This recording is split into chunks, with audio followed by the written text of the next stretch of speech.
আর মদ পান করি না। হাজারো ঘটনা ইমানের উপরে অটল। মসজিদে নববী বাড়াইতে হবে। আব্বাস রাদিয়াল্লাহু তাআলা জায়গা মাঝখানে। আব্বাস রাদিয়াল্লাহু তাআলা প্রস্তাব দিছে, আপনি এত বড় জলিল কদর সাহাবী, এখন মসজিদ বাড়ানো দরকার, জায়গাটা দিয়ে দেন, বলে দান করে দেন, নয় বিক্রি করে দেন, মসজিদ বাড়াবো, রাহ দিয়ে দেন। না আমার জায়গার দরকার আছে, দিব না। কত বিক্রি করে দেন, তাও দিব না। বলে আপনি এত বড় সাহাবী, মসজিদ বাড়ানোর দরকার। এই যে ওরেন খেয়া সময় বেশি হয়ে গেছে না। মসজিদ মাদ্রাসা বাদ বেশি বেশি হোক এটা চাই না আমরা সবাই। জোরে ঘর আগে তো মাদ্রাসা ছিলই না মিয়া, আমরা কত দূরে যাই আমরা 5-6 মাইল হাইটা যাই, হাইটা মাদ্রাসা ছুটি দিলে মাগরিব পড়ার তো বাড়ি দিয়ে এখন তো দূরে যাম লাগে, কাছে মাদ্রাসা। আগে পুরুষ মাদ্রাসা ছিল, এখন মহিলা মাদ্রাসাও শুরু হয়ে গেছে। কথা কয় না? তার মহিলারা যদি ঠিক না হয়, মহিলারা হইল মানুষ গড়ার ফ্যাক্টরি। ফ্যাক্টরি যদি 2 নাম্বার হয়, মালামাল হবে 7 নাম্বার।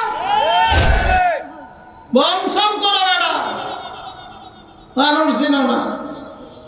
হ্যাঁ পোলাইখান বালা কেন আগের দিন বিয়া করে হাসছে, খালি মাঝখানে একদিন বাদ গেছে, তারপরের দিন বউ বাদ। কথা কয় না?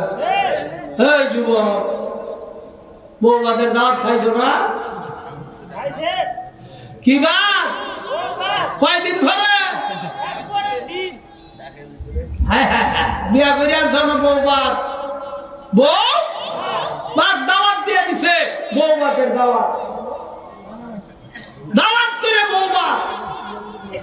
দাওয়াত ছাড়া বউ বাদ দিছে না? দাওয়াত কইরা আবার চেয়ার টেবিল বিছাইয়া খাতা কলম লইছে, কেনা কত দিব হালকার তা কইরা দেন।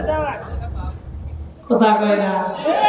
এই বাদ বউ বাদ দেওয়ার পরে এই বউয়ের করতে না ভালো ফলাফলের আশা করো। আমার নবীজি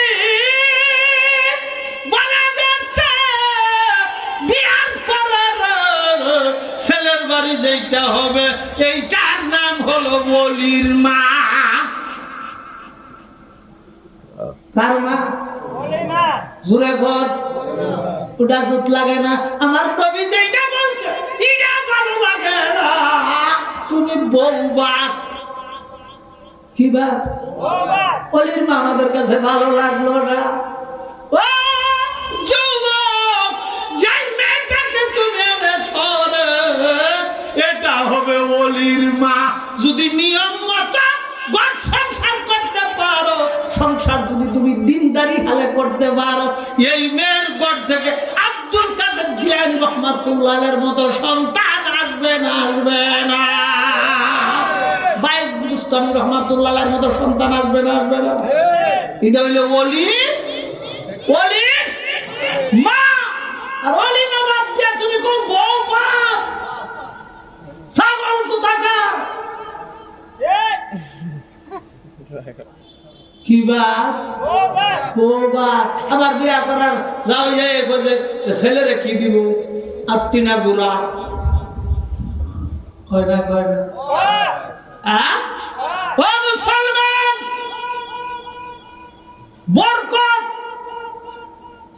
রহমতের রাস্তার মধ্যে, রহমতের রাস্তার মধ্যে দিছি কারা, আর বরকতের মধ্যে মারছি জাগা। মুসলমান ভাই কেমনে একটা বিয়া করে আনছেন, এই বউ আপনার বাড়িতে বরকত নিয়ে আসছে, আর এই বরকতের রাস্তার মধ্যে মারছেন কারা। কেমনে আগেই পুরায় গরুল্লাহ না। কথা কয় না? রাস্তার কাটা মারছে না? মারছে না? কিন্তু বরকত আসতে নয়ছে গজব। রহমত নিয়ে আসতো, নতুন মেহমান, বইটা নতুন না পুরা। কথা কয় না, নতুন মেহমান রহমত নিয়ে আসবে, গজব না। আর বরকতের মন, বরকতের কপাল মারছি জায়গা কেমনে? খাবার বয় দস্তরখান তো নাই, আসেনি, মাথার টুপি নাই, সুন্নতি কোনো খানা নাই নিয়া বরের মধ্যে দস্তরখান তো দেখ আমগর বক্তা করে নিয়ে চেয়ার টেবিল ব্যবস্থা করতে। হুজুর আসেন, মেজাজটা গরম হয় না, তুই সব ডাক সব কই খানা চেয়ার টেবিলের ভিতরে বসে বসে